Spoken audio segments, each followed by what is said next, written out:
this valuable, then you will show time you should revise the big amount of material. For that purpose, the best way it is to use the diagrams and cross-sections for the experience of course. Let's write the topographical region and the forearm region, and 1 minute until I will open for you the slideshow. But generally, here I tell you all the lesson will go together. No any noise, yes.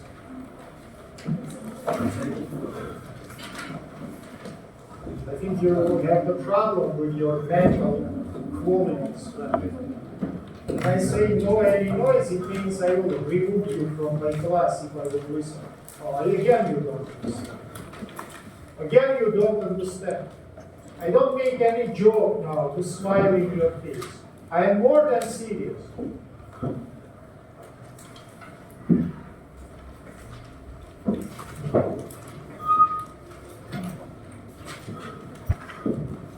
Sometimes you forget, guys, what is the normal behavior in your classroom. So you don't know. You see some Hollywood movies or something else, but this is not the Beverly Hills for you. You forget about this. I am not the big democracy person. I don't use this term methods. Vice versa, I will punish and I will remove you from my class. Because for me, there are two options for the student. Option number one, student inside of my room and work together with me. Option number two, student is outside of my room and I don't know what he do. And it's not interesting for me.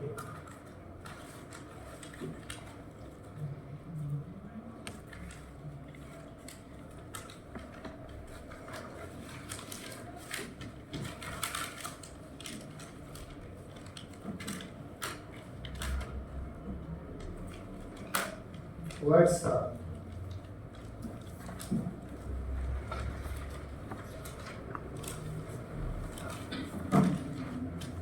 Now we need attention to me. Last time we discussed and completely finished the region of R. We draw three cross sections together. Now we come to the next region. And first section, which I will do now for you, it will be the frontal section. So in the frontal section, guys, we will draw all three regions of upper extremity. R, cubital region, and the forearm region. And what is the main value of this picture? You will see the passage of all neurovascular structures from upwards to downwards. In this picture, I will not show for you any muscles, any species. We just will show the continuation of the neurovascular structures, position, branchings, network formations, especially for cubital region. We understand that this is critically important. And second part of my picture, my lecture, will be the cross sections of forearm region. Not sure that I will have time to make three cross sections. So I will make mainly of middle third section due to the deficit of the time. Yeah, in the practical lesson after it will be necessary. We will improve the pictures. But even for one cross section, guys, I will try to give you complete information. What does it mean? So I will mention what is different in upper third and what is different in lower third.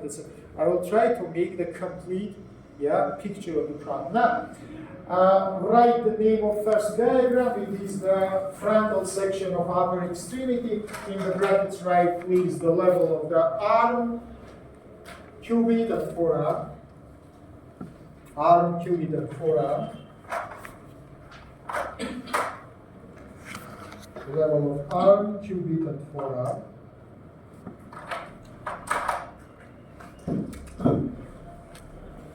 Again, let's choose the extremity. I will suggest you the right one.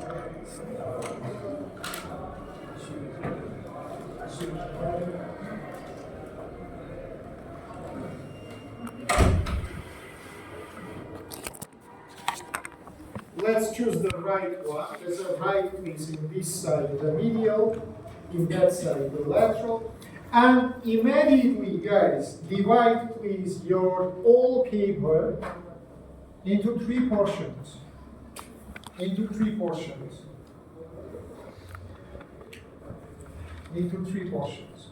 Approximately equal.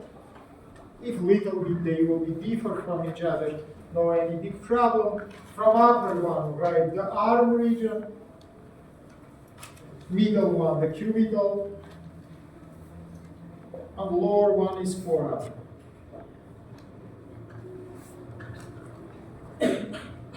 So this is our three regions. I will not show any contours of the extremity. I will not show for you any the borders, anything else. Yeah, we just will draw together the neurovascular structure. What does it mean? Are you sure that I need to open the door for you? What is happening with you guys? You pass the ball on your blood? Donors? Here? In university? Sit down. Try to not come late, guys. Do your whole business outside of the lesson. Put on your white shorts and listen. And so once again, three parts. Borders of the regions, I think you remember now. Look at please. For cubital region upwards, it is 2 fingers above the epicondyles, 4 centimeters. Downwards, 2 fingers below the epicondyles. For the forearm region, upper border, it is the same lower border of cubital region, lower border. You palpated the base of the radial styloid process, and approximately 2 centimeters above or 1 finger above, you provided the circular line.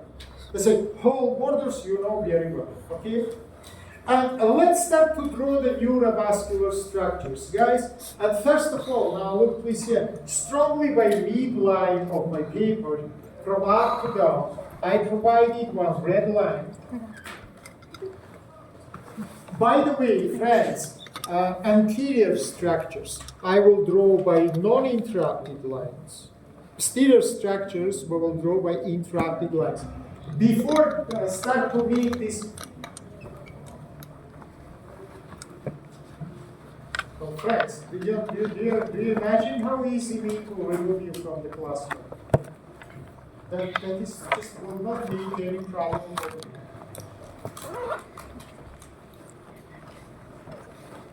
Come please, here. Stand up, come, sit down to my place. To be near the door. Next time you will go over. Hurry up.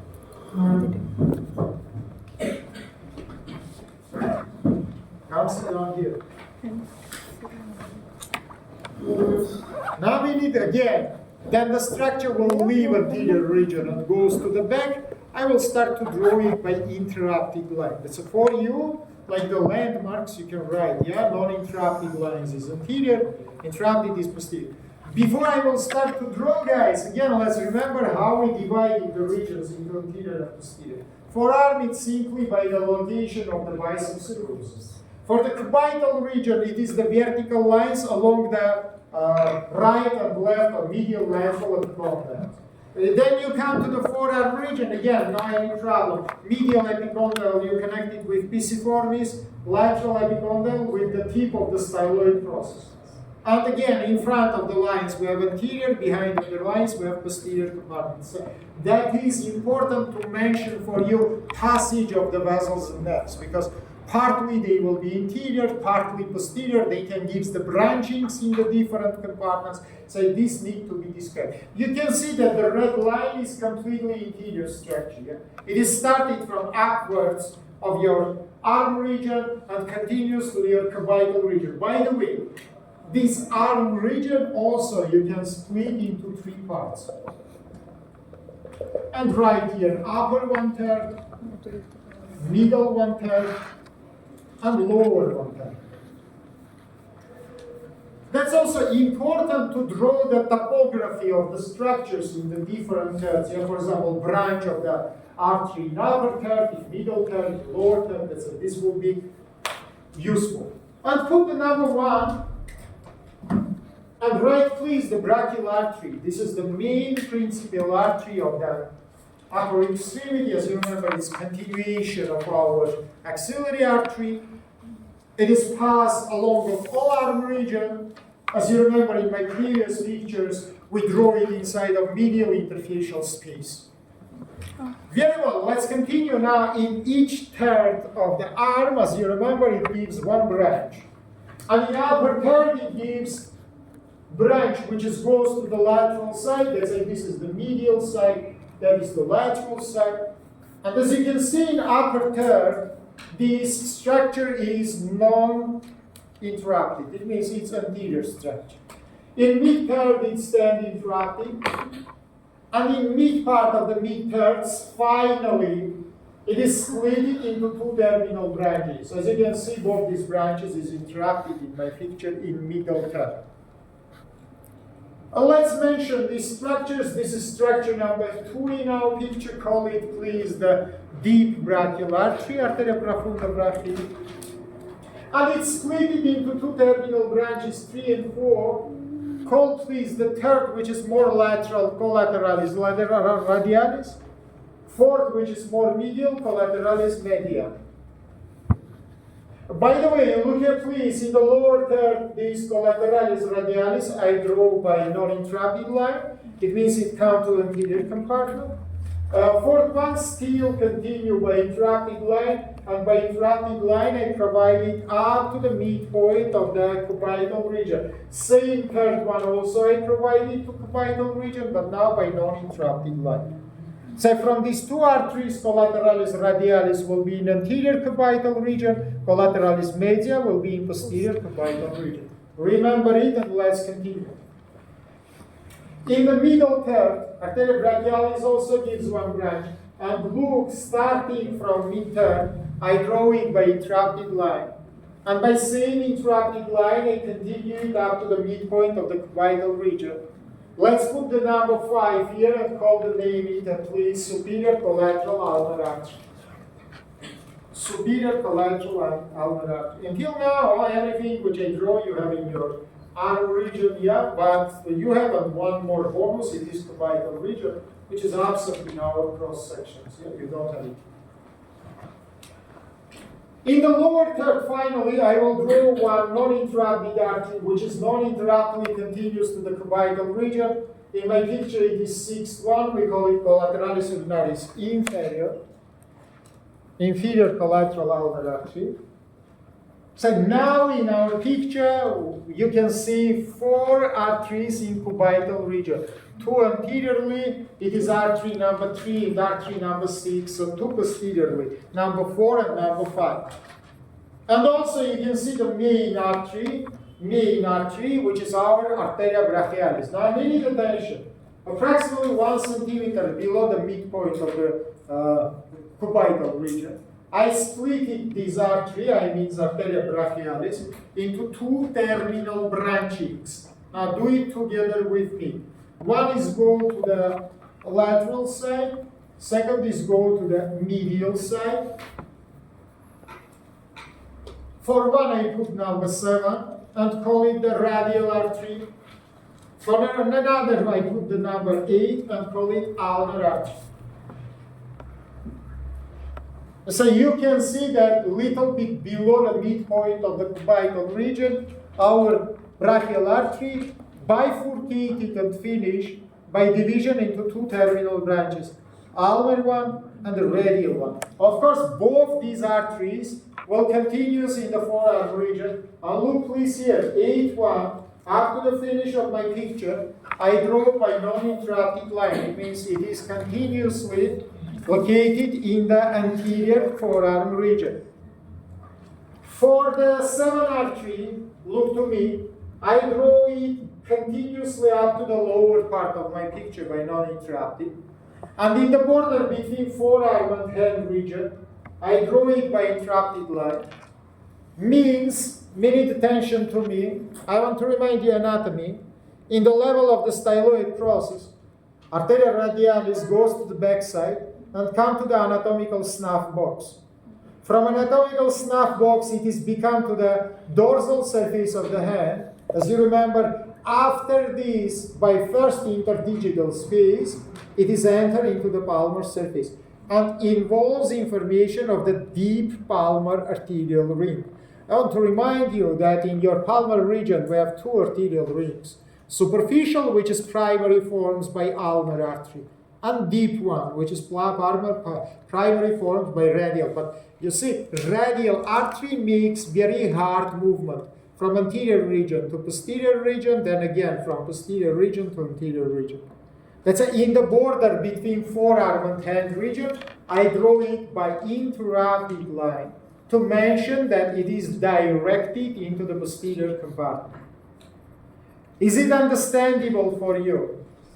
Very well, let's continue, guys. Now we have all collateral arteries, which is descended into the cuboidal region, and we must to draw the ascending vessels, which is called recurrence arteries. Now, paying attention, I will open the picture to show it for you. Don't worry, I don't touch you. Sit down here, please. Dear. I will show now this arterial network, which you can see in this picture. Now, right, please. Draw together with me. Now, look to me. First of all, my friends, from radial artery, from artery number 7, let's literally move this number into one side. Yeah? Draw, please, one ascending artery, by the way, non-interrupted artery, which is come to the artery 3. In my picture, it will be artery 9. And call it, please, arteria recurrens radialis. Recurrens radialis. So you can see that it is the branch of the arteria radialis. Very disoriginated, guys. Little bit mistake here. Started from, please, not in cuboidal region, but from the upper part of your forearm, and ascended to upwards. Now, please put the cross point between artery 9 and artery 3, and write that this is anastomosis. I think it is understandable for you. One more branch, please. Draw from artery 8 to upwards. Put the number 10 here. And call it arteria recurrens ulnaris. And split it into two branches. One interrupted, second non-interrupted. Interrupted number 11, non-interrupted number 12. Interrupted provides to the 5th artery. Non-interrupted provides to the 6th artery. Interrupted go to the 5th one. Non-interrupted go to the 6th one. And again, put two cross points, please, between 11 and between 5, and between 12 and between 6. Call these vessels 11-1 we call recurrens ulnaris posterior, 12-1 call recurrens ulnaris anterior.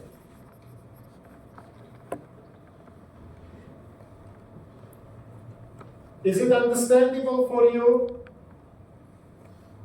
Is it understandable for you? Very well.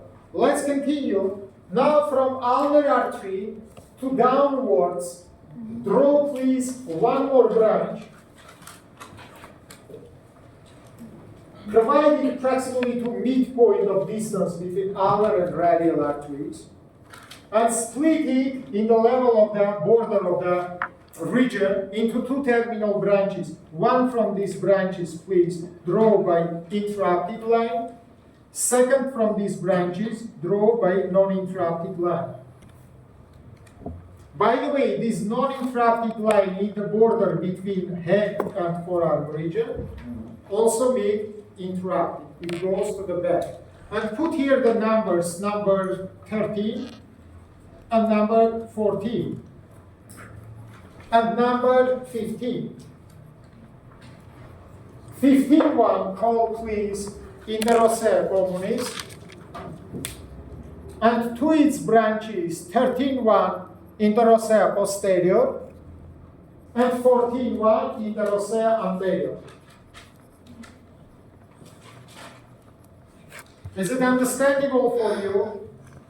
Now from interosseous posterior, draw please interrupted branch, which is come to the posterior cuboidal region. In my picture, this is 16-1.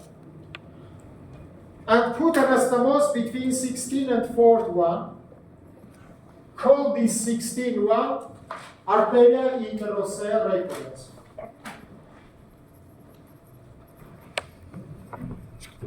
Arteria interossea recurrens. That's all, guys. Now look in the picture, please. You can find the 4 green cross points in the cubital region. By the way, from these 4 cross points, 2 between interrupted and 2 between non-interrupted structures. And open the brackets and write, please, these 4 cross points we call collateral arterial network of cubital region. The same structures you can see in this picture. Let's say this is the main artery, 2 vessels in front, 2 vessels behind, and they form so-called cubital arterial network. Rete arterial articulare cubital. Cubital arterial network. What is the meaning of this network? Guys, it means the compensation of the main supplement, because you can make the flexion of the region. Main artery can be partly, portionally, or completely compressed, and this network will provide it the necessary enough amount of blood into the distal portions of the extremity without any hypoxia and dilatation. Even experimentally, we can make ligation of the brachial artery in the cubital region, and in 90% of the cases, it will not give any violation of the supplements of the lower tumor. You can say, what is the 10%? Unfortunately, it is the peoples with not developed arterial network genetically. But if this arterial network with structures which I show in the picture have the development, usually no any problems, we will not see in the supplement of the vessels. Now, guys, first part of my picture is finished, but not all the picture. Now we will make it much more complicated. And I will draw now nerves. By the way, I don't need to draw any veins, because you know, one artery has 2 veins. But I will draw the nerves, and we will form now whole neurovascular bundles for 3 regions. For the arm region, for the vital region, and for the forearm region. By the way, you will see in the picture anterior neurovascular bundles and posterior. Yeah. For the nerves, samely, anterior structure will be non-interrupted, posterior structures will be interrupted, and I will use, for example, the blue color to mention for you the nerves. Now, let's start to do it. For the nerves, we will put not the letter, not the numbers, but the letters. And we will form the neurovascular bundles together. Now look to me, guys. In upper third of the arm region, laterally to our artery, I draw the blue line. By the way, this blue line in mid-third crosses the artery from laterally to the medially. In the lower third, as you can see, it is located medially to the artery. Of course, I think you understand that this is the nervus medianus, structure A in our picture. Nervus medianus, structure A in our picture. The sympathy of the structures you can simply recognize in the picture. Upper third of the arm laterally, mid third in front, lower third medially to the brachial artery. By the way, same medial position, it is keeping the cubital region. Now look to me, from cubital region, finally, it is descending to down strongly by midline of the forearm. And forever, as you can see, it is anterior compartment. How we projected nervus medianus? Now, pay attention to me. From upwards, it is approximately 1 centimeter or 1 finger medially to the midpoint. Why? Because in the midpoint we have artery, and this is again gluteal medial. From down is much more simple. Midpoint of distance between 2 styloid processes. So strongly by midline, we projected it to that. After, as you remember, by canalis carpalis, it will enter inside of your palm, and we'll make here the innervation of the structures. We'll use the motor branches, we'll use the sensory branches here, and we'll make the innervation of the structures. In the next class, then we will study the hand region. Of course, we'll discuss all these questions. Now just remember, please, this is the passage of these nerves. Now look to me, guys. Of course, it's not alone. Of course, it passes with the vessels. And of course, it makes the neurovascular bundles. And first of all, look please to me. I will put one ring Yeah, by the ring, we connected these structures to each other, yeah? And this will be ring first Latin. And right, please, it is the main neurovascular bundle of the arm region. Nervus medianus with arteria brachialis. We draw it together in our cross section. That is not news for you. Put the second ring also, ring number 2 now in cubital region, and call it, please, anterior medial neurovascular bundle of cubital region. Anterior medial. Minute tension, friends, minute tension to me. In cubital region, as you remember, muscles located by 3 groups: medial, middle, and lateral. In the medial group, as you remember, we have the tendon of the flexors, which is descending after into your anterior forearm region, together with pronators. In the lateral group, we have brachioradialis with extensors, which is descending to down again. In middle group, we have biceps and brachialis tendon, which is fused to each other and forms lacertus fibrosus. If you little make compression, put your finger here. This is lacertus fibrosus, yeah? Two, yeah? Little bit, you see? It's greatly visible. This is the middle group. So once again, medially flexors, laterally extensors, between them the tendon of biceps brachialis. Of course, you understand that between 3 groups will be 2 grooves. One groove will be anterior medial between medial and middle group. Second will be anterior lateral between the middle and lateral group. This neurovascular bundle located in anterior medial groove between flexors and between brachialis. In the lateral groove, after we will draw together the radial neurovascular bundle. Arteria radialis and ramus superficialis, nervi radialis. Little after we will draw it together. But remember, there's a group, time to time, move your mouse to open the picture. It goes to the sleep mode and close the picture. That's why remember, please, this is not just anterior, but anterior medial neurovascular bundle of the cubital region. Let's continue. Now, next blue structure, guys, I will draw the laterally to the artery, and I cannot draw it behind of the artery, but I will draw it laterally to artery, and you will see that in upper third, it is absolutely interior structure. Put the letter B. Of course, it is nervus radialis. By the way, biggest branch of plexus brachialis. Biggest branch of the plexus brachialis. Nervus radialis, B. And this marker is much more better. Okay. In middle third, guys, draw it interactly. Draw it interactly.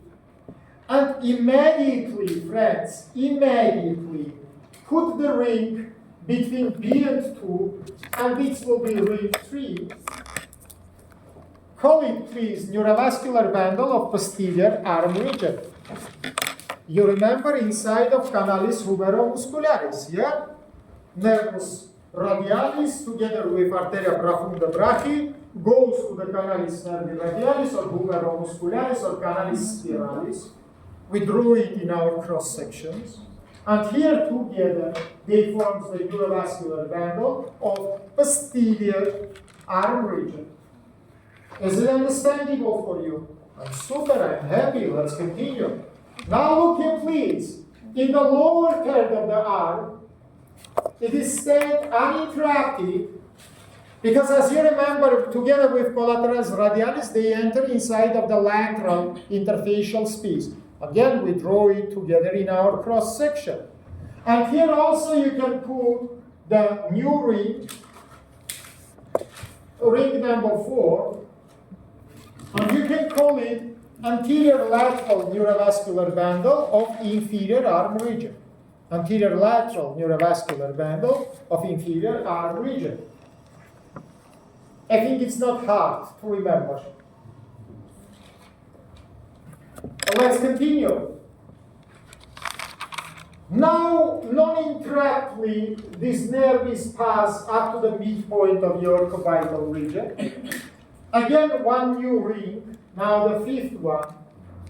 And call it, please, anterior lateral neurovascular bundle of cubital region. If you remember, second is anterior medial. Fifth one is anterior lateral. Let's say in anterior cubital region, you can see now two neurovascular bundles, the medial anterior and lateral, together with arteria collateralis radialis, together with arteria 9, arteria 3. Let's continue. Now look everybody to me, please. In the mid part of our cubital region, divide this artery into two terminal branches. One goes non-interruptedly together with the radial artery. Together with radial artery. And look to me. In the border between middle and lower third of the forearm region, I draw it interruptedly. Second branch, guys, immediately I draw by interrupted line, and then I continue it together with artery 13. It goes to the posterior forearm region. Put the letters here, please. A, B, C, and D. C1, call please ramus superficialis nervi radialis. D1 called ramus profundus nervi radialis, or it has second name also, nervus interosseus posterior, because it passed with arteria interossea posterior, structure 13. Once again, ramus superficialis C and ramus profundus of nervi radialis D. But superficial one in the border between middle and lower third of the forearm, draw interruptedly, it means it leaves the anterior region and goes to the back side. I want to remind you that your palm doesn't have any radial innervation. Medially, you have ulnaris, laterally, you have medianus. Your radialis innervated only dorsal surface. That is the cause why both branches of the radialis in the region of the hand goes to the back side, because they doesn't innervate anything in anterior surface of the hand region. Remember. Again rings. Now ring 6 between C and 7. Between C and 7. C it is superficial branch, 7 it is radial artery. And you can see, guys, by the way, in the picture also, I show for you the symmetry of the structures. You can see which one is medial, which one is lateral, and call it, please, radial neurovascular bundle of forearm region. This is the radial neurovascular bundle. In the brackets you can write, it's located in the same name groove, sulcus radialis. And ring 7, between 13 and B, and call it, please, the posterior interossal neurovascular bundle. Posterior interossal neurovascular bundle. I think it's not hard. Is it understandable for you? Very well, I'm happy. Let's continue, guys. Now draw the new blue line, please. A, B, C, D, E. You can see in upper and middle third, it is non-interrupted, it is nervus ulnaris. Ulnar nerve. Starting from lower third, I draw it interruptedly, and by interrupted line completely, I descended it into the cubital region. And now in cubital region, one more ring between 5 and E, put the number 8, and call it, please, posterior cubital neurovascular bundle.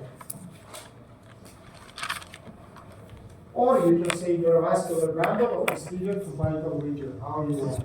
It doesn't matter.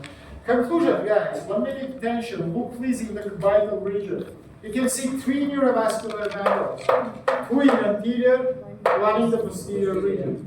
If you will look to the forearm region, arm region, again you will see 3 neurovascular bundles. Now 2 in anterior, again 1 in the posterior. So remember here also 3 neurovascular bundles, 2 two in anterior and one in the posterior region. Let's continue. Now look to me, please. In the border between cubital and forearm region, it stands absolutely non-interrupted. And up to the finish of our picture, it is passed together with ulnar artery, R310. And put here, please, the ring 9. And call it, please, ulnar neurovascular bundle of forearm region. Ulnar neurovascular bundle of the forearm region.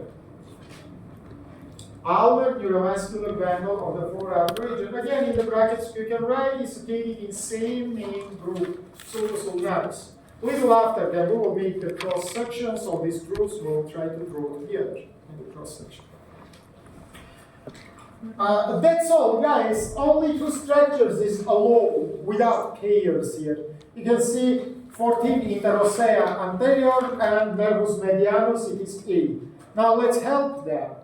How we can help them? Simply, guys, we will ask the artery to give the arterial branch to the nerve, and we will ask the nerve to give the nervous branch to the artery, and by this we will form two more neurovascular bundles in the forearm. Let's do it. First of all, from 14 arteries in the upper border of our forearm region, draw please the small arterial branch. In my picture, it will be last my number, it is the 16? 17. 17, what is 17? Okay, 17, it is 16 is the last number, 17. It's a 17. Put the number 17. Call it please the arteria mediana. And now between A and 17, put one more ring. It is the ring 10. And call it please the median neurovascular bundle of the forearm. But of course, guys, the nerve is also kind structure. It gives the branch to the artery. So that in our picture, it will be A, B, C, D, E, F. Structure F. And call it please the nervus interosseus anterior. Nervus interosseus anterior. And please write here one more 11 ring. 11 ring. And call it anterior interosseal neurovascular bundle.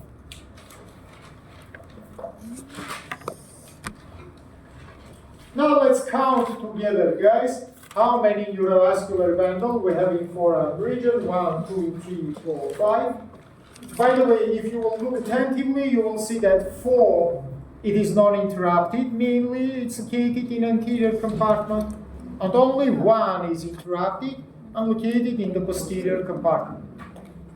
Is it understandable for you? That's like by this picture, guys, we draw and show all neurovascular bundles completely in whole head, except the hand region, which we will discuss in the future. Is it understandable for you? Very well. If you understand it, write the name of the next our cross section until I will improve this. I'll call it please the forearm region. Now pay attention to me. Before start to speak about forearm, some information about cubital region which is outside of this cross section. First of all, borders. I gave you, as I 4 centimeters above, 4 centimeters below. I gave you division into two parts, anterior and posterior by the vertical line. Little bit evaluation. Anteriorly, skin is thinner, less pigmented, and posteriorly it's thicker, more pigmented, and more elastic and movable. Why? Because this is the flexion surface of the joint. By the way, posterior skin doesn't have sweat and sebaceous glands. Let's say it's rough. If you will touch it, you'll see that it is revolutionary. Happen to decrease some inflammation. This is, you understand that friction, please. So inflammational problems can make the movement in the joints impossible. So we don't have hairs, we don't have sweat and sebaceous glands. Anteriorly, we have sweat and sebaceous glands. A subcutaneous fatty tissue, much more developed in the lateral compartment, less developed in anterior and posterior parts. But in subcutaneous fat, we have superficial vessels and nerves. Let's remember that medially we have basilic one, laterally we have cephalic one, medially we have the medial skin nerve of forearm, laterally we have nervus musculocutaneus, which is come to the lateral surface, and we call it lateral skin nerve of the forearm region. This is information which we studied together. Yeah? And vena cephalica and basilica, as you remember, this is in this region the main place of the intravenous injections. And you must to know the anastomosis which they form to each other. Now look here, please, over the previous slide, if it's possible. One more. So different kinds of the communications we can have. For example, this kind, we call it N-shaped communication. Then cephalic and basilic veins connected to each other by one venous structure. We call it the vena mediana cubiti. It is connected cephalic and basilic one and make communication between them. There are second kinds of connection also. For example, this is the basilic, this is cephalic. They can be connected in M-shaped form. It means one gives the vena mediana basilica, another gives the vena mediana cephalica. They join to each other, and what is important, guys, they form the new vein, which we call vena mediana antebrachii. Let's say approximately 30 another percent of the cases. What does it mean 30 another? This connection can be horizontal, can be oblique, or can be M-shaped. Let's say each one is 33%. Let's say if it is this 33%, genetically predetermined, these people have one more vein which is passed by the midline of the forearm. And we call it vena mediana antebrachii. In this kind of the junctions, this vein was absent, as we can see. Proper fascia is greatly developed. By the way, in the medial parts, it fused with the tendon of the biceps muscle and brachialis, and together they form the Pyracos tendon, or otherwise we call it lacertus fibrosus. And lacertus fibrosus, it is the middle group of the muscular tendinous structures. Medially to it, we have flexors with the pronators. Laterally, we have brachioradialis, extensors, supinators, two grooves. Anterior medial, which is content the nervus medianus and arteria brachialis. Anterior lateral, which is content the ramus superficialis nervi radialis and arteria radialis. This is what I want to give you from anterior region. About collateral network, we discuss everything. In posterior region, under the proper fascia, we have osteofacial channel.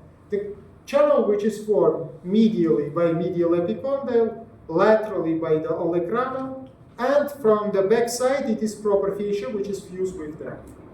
Inside of this channel, we have immediately the structure number 8. It is the ulnar or posterior neurovascular bundle of vital region. That's why, guys, then you touch your joint into something hard, you can feel the pain here. Why? Because compression of the nervus ulnaris inside of the osteofacial canal can make this pain reaction. More of this, if will be fractures in this region, I mean the joint fractures. Of course, it can involve on the damage of the nervus ulnaris because it's located immediately in the posterior surface of the bones in this region. That's all, guys. This is all vital region. Now write the picture, name of the picture, which we will do next. Name of the picture, which we will do next. And call it, please, call cross-section of the forearm region. Cross-section of the forearm region. Level of the middle calf. I have half of hours, because surely it will not be enough to draw for you 3 cross-section. Don't worry. Everything which will be different in upper and in lower third, we will write like the text. So we will make one cross. Let's say I will create now this picture.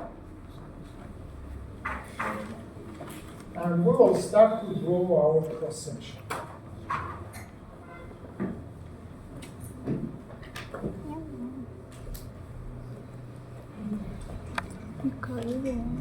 I don't say start to speak, guys.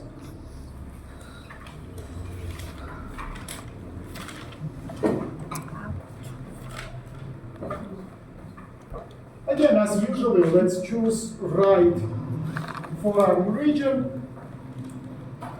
Say 1 minute detention, that is the level approximately of my section. Again, this is medial side, that is the lateral side, put here N.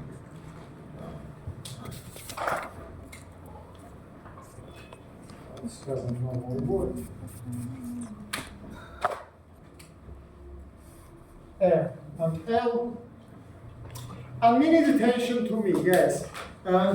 You know that anatomy have different departments, and one of the departments of the anatomy we call the artistic anatomy, which is necessary to make the paints of the human body.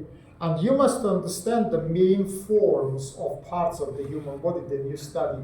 If you will look, for example, to the upper part of your forearm, you can see that it's wider than your arm region. Usually then you make the human, for example, paintings, pictures, you don't keep these proportions. And it's make ugly your picture. Usually you lower parts draw thinner than upper parts, yeah? And it's make disproportional the human body. Again, I show for you. If you will measure, I don't speak about the diameter. I don't speak about perimetrium. I speak just about the length. If you will measure the length of the joint region of the forearm, it will be wider than arm region, more of this. It will have oval-shaped form, which is tense in the medial lateral direction. If your arm has the oval-shaped form, which is maybe tense in anterior-posterior dimensions, your forearm has the tension into the medial lateral. It is oval-shaped structural unit. Now let's draw this oval. By the way, the more you go to downwards, the more it becomes near to the rim. So upwards, it is much more oval-shaped structure. Downwards, here, for example, to the wrist joint, is approximately round-shaped structure. Less oval than upwards. Now let's draw the first outline. That will be the skin.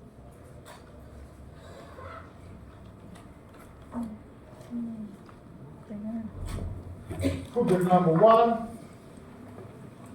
And a little bit about it. I told you before that mainly skin is movable and elastic. The more medially, the more thinner, the more laterally, the more thicker.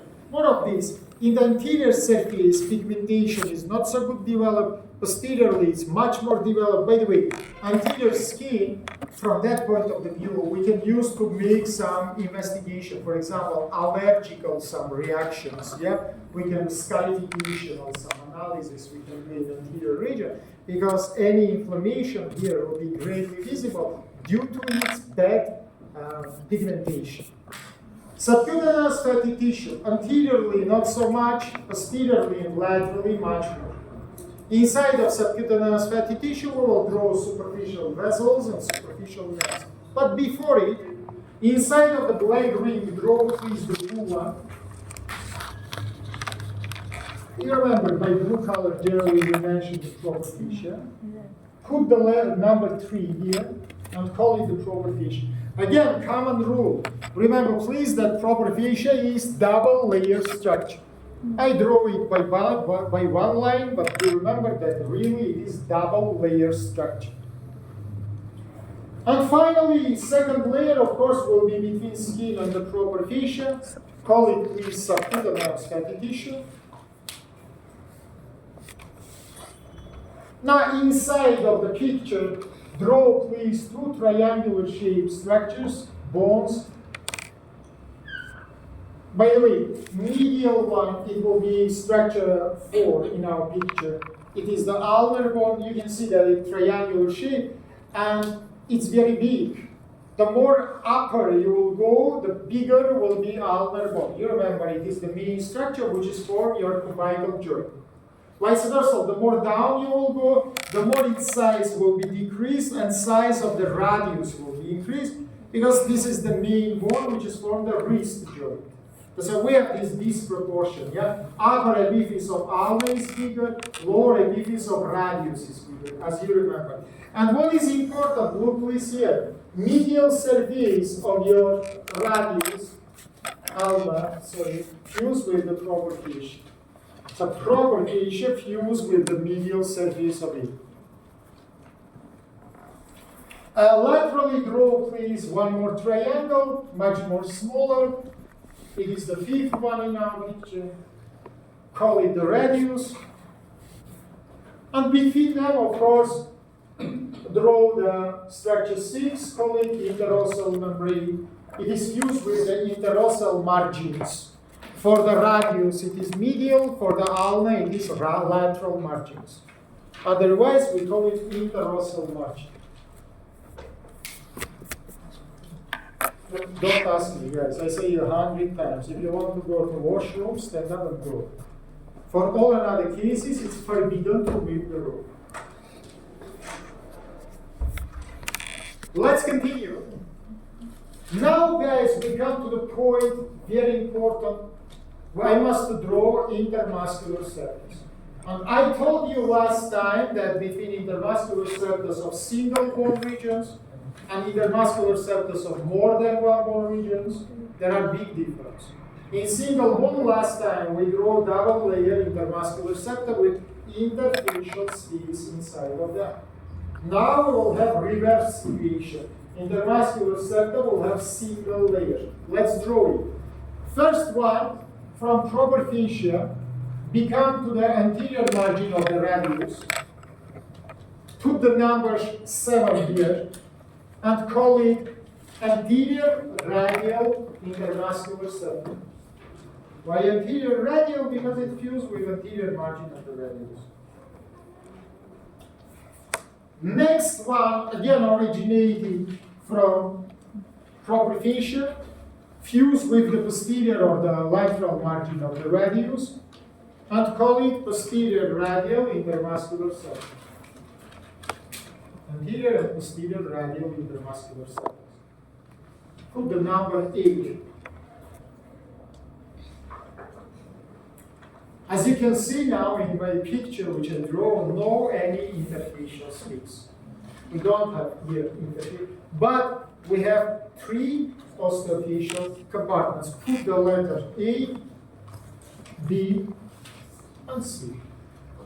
And call please A1 anterior compartment or flexors compartment, B1 a lateral compartment or brachioradial muscle compartment, and C1 called posterior or extensors compartment.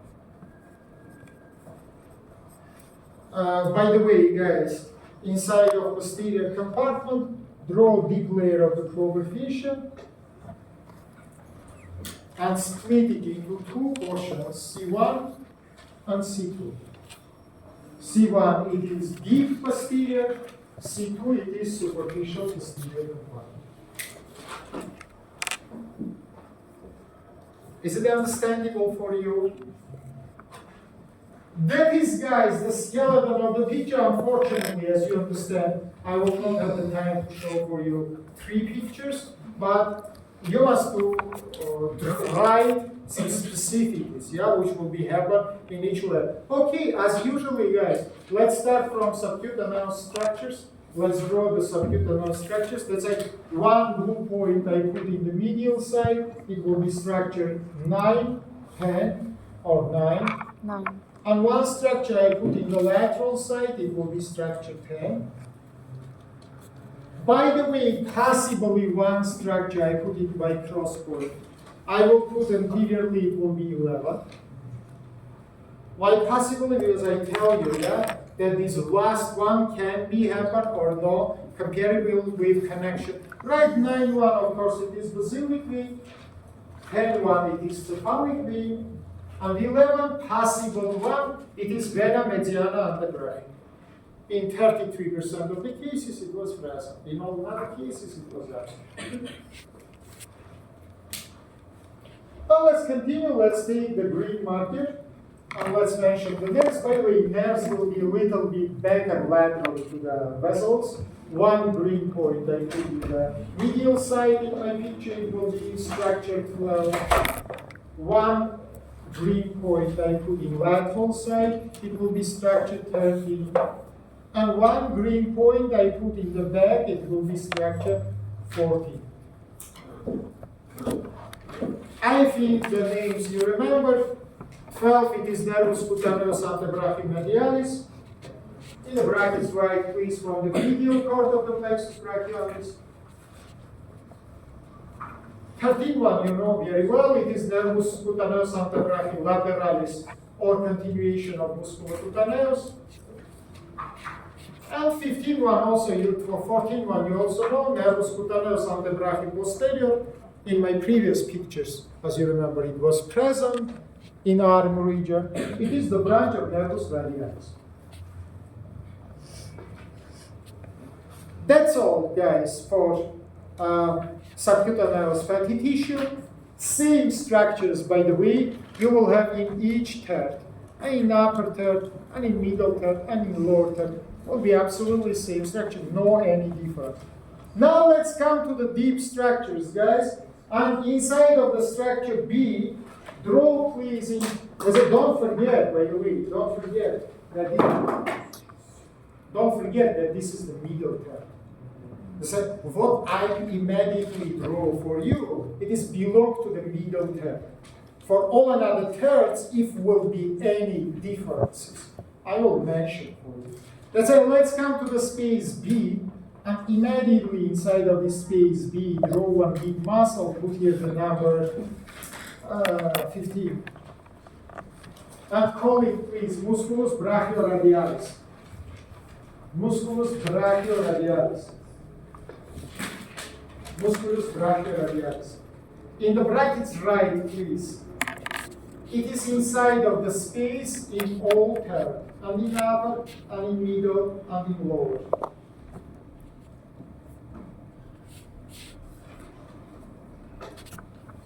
In the brackets write please. In upper third, inside of this space, we have also supinator muscle,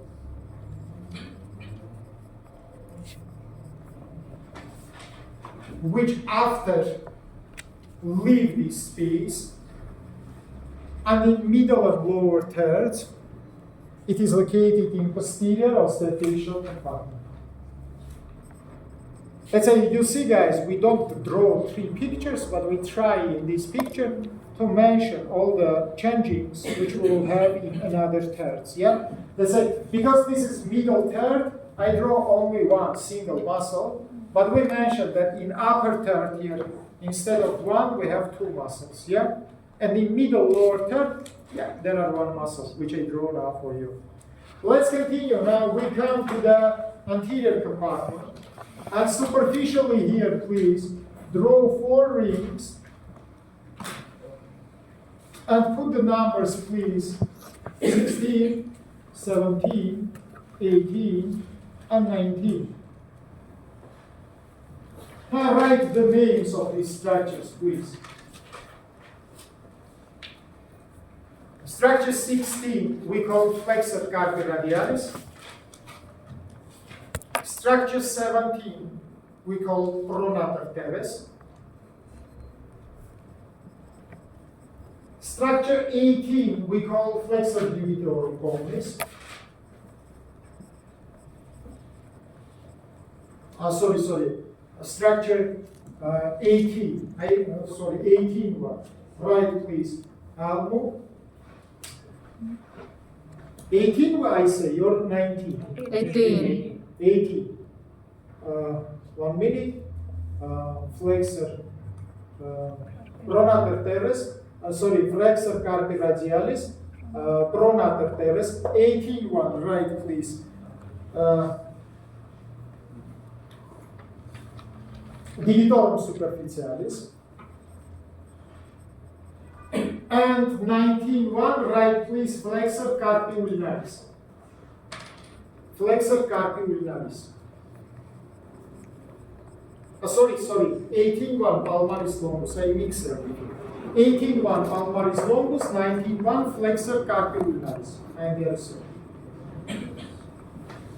Then you try to do it quick, fast, you forget some structures. Okay, let's continue, guys. Let's have minute attention. I forget to mention one very important quote. Do you remember we made the imaginary division of our forearm region into anterior and posterior parts? Let's say, open the brackets and write, please, A, B, included inside of anterior forearm region, together with corresponding subcutaneous fat on the skin. C1 included in posterior forearm. Let's say, guys, if in your control on the exam will be questions like which muscles we have in anterior forearm, you will mention and muscles inside of the lateral compartment and muscles inside of the anterior compartment. Remember about it, please. Let's continue. Now we come to the second muscular layer inside of the compartment A, and put here the number 20, and write, please, musculus flexor digitorum superficialis. Superficial flexor of the fingers. Musculus flexor digitorum superficialis. And please draw one more layer. It will be third layer. Put here number 21 and 22. For 21, write, please, musculus flexor hallucis longus. And for the second one, write, please, musculus flexor digitorum profundus. Musculus flexor hallucis longus and musculus flexor digitorum. You remember, first finger of the foot we call hallux, first finger of the hand we call pollux. Let's say musculus flexor hallucis longus and musculus flexor digitorum profundus. By the way, hallucis longus located more laterally, digitorum profundus located more medially. Now write, please, one important sentence. In upper and in middle third, in upper and in middle third, this is all muscles in anterior compartment. In the lower third, there are one more muscle. I don't draw it in this picture, but minute attention. If I will do it, it will be this green structure which is located under the third muscular layer. Again, I say I don't draw it because in my picture it was absent. But if it will be the lower third, it will be the new 23 structure, and we'll call pronator quadratus. 1 minute attention in the picture. This is pronator quadratus muscle, and you can see that it's located only in the lower third. The conclusion is simple, guys. Upper and middle third, anterior osteofacial compartment contain 3 muscular layers: superficial, middle, and deep. In the lower third, anterior compartment contains 4 muscular layers, and fourth one, it is pronator quadratus. Open the brackets and write, please. In the lower third, between third and fourth muscular layers, there are deep loose connective tissue space. In the lower third, between third and fourth muscular layers, we have deep loose connective tissue space, which is called Piragov's space, and which communicated with canalis carpalis and synovial sheaths, which is inside of it. You remember, in the carpal canal we have 2 synovial sheaths, ulnar, which has the medial, and radial, which has the lateral position, From ulnar, the tendon come only to the 5th finger. For the radial, it goes to all another fingers, and by the way, it's split it into 2, superficial and deep flexors, as you remember. Let's say in the head region, of course, all these questions we will discuss. Just now, remember, please, that in the lower third, between third and fourth muscular layers, we have deep loose connective tissue space, which has communication with canalis carpalis. The brackets right, please. In case of the inflammational processes, pus can be accumulated inside of these loose connective tissue space, and we need to make the surgical access into little bit faster, guys, because the time is very short. And we must make the surgical access to it. We must make the surgical access to it. Now, unfortunately, I don't know what to do. Or I will finish the muscles, or I will draw the structures in the anterior compartment. Okay, let's do in that case. Let's finish, first of all, whole anterior compartment. surely the time will not be enough to finish the posterior one. Posterior one we will complete in next hour class. Now 1 minute attention to me. I will take now the green color and I will mention in osteofacial compartment the groups and the neurovascular bundles. What about is it, guys? Pay attention to me. You see no any interfacial space. Let's say vessels and nerves, together with the muscles, will be inside of osteofacial compartment, between the structures. I don't want to start because I will start and will not finish. Now, let's today finish it. Remind me, please, in your practical class, to complete the neurovascular structures and to draw the posterior osteofacial compartmental structures. Because I don't want to start and not finish after we will mix all the numbers. Do you have any questions to me? If no questions, tell me the number of your groups. 201 and 2, and today is 20. No any noise, yes. I don't say start to speak.